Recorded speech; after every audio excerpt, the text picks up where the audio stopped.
அஸ்ஸலாமு அலைக்கும் வரஹ்மத்துல்லாஹி வபரகாத்துஹு. அல்ஹம்துலில்லாஹ் வஸ்ஸலாத்து வஸ்ஸலாமு அலா ரசூலில்லாஹ் வ அலா ஆலி ஹிஸ்பில்லாஹ் வ அஸ்ஹாபிஹி ஜுந்தில்லாஹ் அம்மா பஅத். ஃபகத் கால அல்லாஹு சுப்ஹானஹு வ தஆலா ஃபில் குர்ஆனில் கரீம் அஊது பில்லாஹி மினஷ் ஷைத்தானிர் ரஜீம் பிஸ்மில்லாஹிர் ரஹ்மானிர் ரஹீம் சுப்ஹானக லா இல்ம லனா இல்லா மா அல்லம்தனா இன்னக அன்தல் அலீமுல் ஹகீம். ஸதகல்லாஹுல் அஸீம். கண்ணியத்துக்குரிய இஸ்லாமிய சகோதரர்களே, பெரியோர்களே, நாமெல்லாம் தொடர்ந்து பேசி வருகிறோம். இஸ்லாத்தின் வளர்ச்சியில் பெண்களுடைய பங்களிப்பு என்ற பெரிய தலைப்பில் தலைப்பாக பெண் சஹாபாக்கள் வரலாறு என்று ஒரு தலைப்பு போட்டு அதிலே முதலாக நபிகள் நாயகம் ஸல்லல்லாஹு அலைஹி வஸல்லம் அவர்களுடைய மனைவிமார்களுடைய வரலாறை பற்றி பேசி வருகிறோம். அந்த நிலைமையில் ஆரம்பத்தில் ஹதீஜா ரலியல்லாஹு தஆலா அன்ஹா அவர்களை பற்றியும், ஹஜ்ரத் சௌதா ரலியல்லாஹு தஆலா அன்ஹா அவர்களை பற்றியும், அன்னை ஆயிஷா ரலியல்லாஹு தஆலா அன்ஹா அவர்களை பற்றி மிக மிக சுருக்கமாக நாம் பெரிய வீடியோவை பேசி முடித்தோம். நீண்ட வரலாறு என்பதால் மிக சுருக்கமாக பேசி முடித்தோம். அந்த வகையில் நேற்றைய தினம் ஹப்ஸா ரலியல்லாஹு தஆலா அன்ஹா அவர்களை பற்றி பேச ஆரம்பித்து இன்றைய தினம் அவருடைய இரண்டாவது பகுதியை நாம் பேச ஆரம்பிக்கிறோம். ஹஜ்ரத் சையதுனா ஹப்ஸா ரலியல்லாஹு தஆலா அன்ஹா அவர்கள் பகல் காலங்களில் அதிகமாக நோன்பு நோக்கக்கூடியவர்களாகவும் இரவு நேரங்களில் நின்று வணங்கக்கூடியவர்களாகவும் இருந்தார்கள். அவர்களுடைய வணக்கம் அவ்வாறு இருந்தது. இன்னும் சொல்லப்போனால் அவர்களுடைய வஃபாத்துடைய நேரத்தில் கூட அவர்கள் நோன்பாளியாகத்தான் வஃபாத்தானார்கள் என்பதை குறிப்பிடத்தக்க ஒரு விஷயமா இருக்கிறது. ஹஜ்ரத் ஹப்ஸா ரலியல்லாஹு தஆலா அன்ஹா அவர்கள் ஆயிஷா ரலியல்லாஹு தஆலா அன்ஹா அவர்களோடு மிக மிக நெருக்கமாக பழகி வந்தார்கள். நெருங்கிய தோழிகளாக பழகி வந்தார்கள். அதனால் சில சமயங்களில் நபிகள் நாயகம் ஸல்லல்லாஹு அலைஹி வஸல்லம் மற்ற மனைவிமார்களோடு தங்களை ஒப்பிட்டு பேசுவது அவர்களுக்கு ஒரு வழக்கமாக இருந்தது.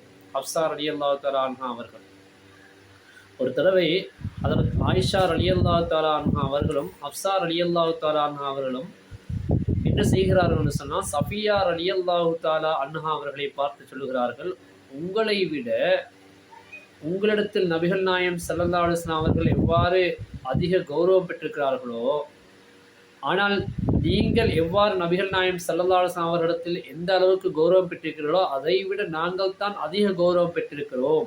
ஏனென்று சொன்னால் நாங்கள் நபிகள் நாயகம் ஸல்லல்லாஹு அலைஹி வஸல்லம் அவர்களுக்கு நெருங்கிய சொந்தக்காரர்களாக இருக்கிறோம் என்று அவர்கள் சொன்னார்கள்.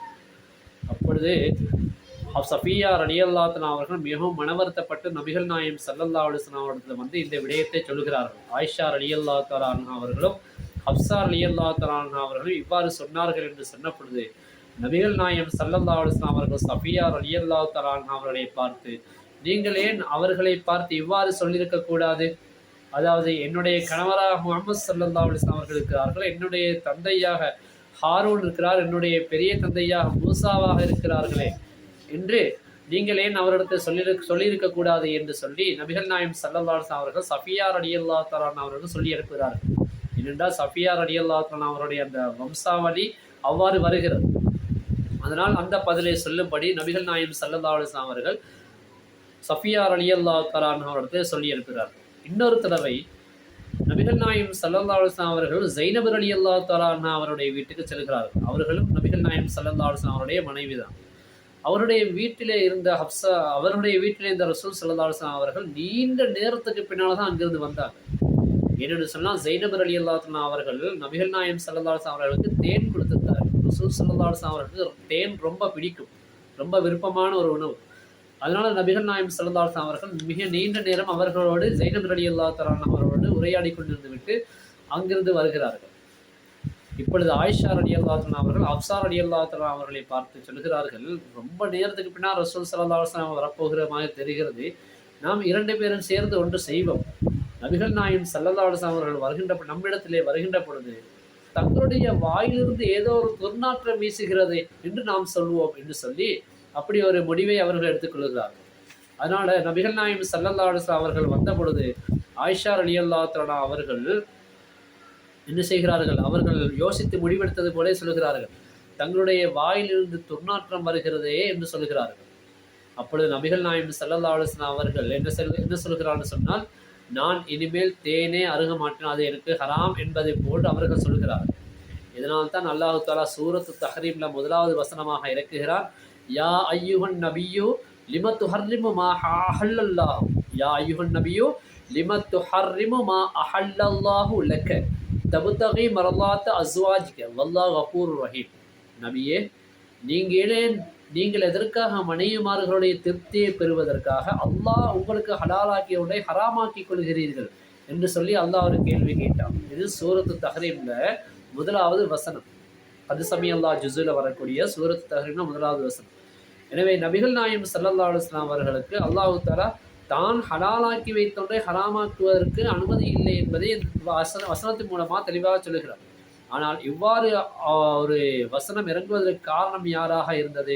ஆயிஷா ரலியல்லாஹு தஆலா அவர்களும் ஹப்ஸா ரலியல்லாஹு தஆலா அவர்களும்.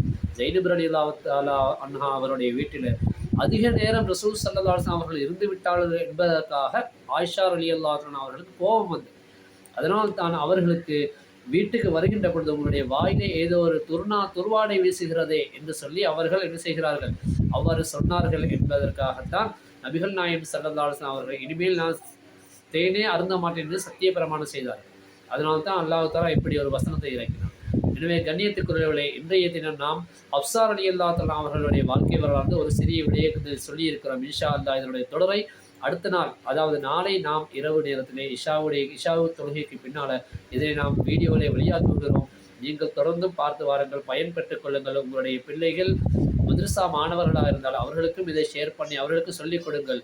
அல்லாஹ் சுப்ஹானஹு வ தஆலா இது போன்ற நல்ல விடயங்களை கேட்டு பயன்பெறக்கூடிய நிலைமையை அல்லாஹ் எங்களுக்கும் உங்களுக்கு தருவானாக.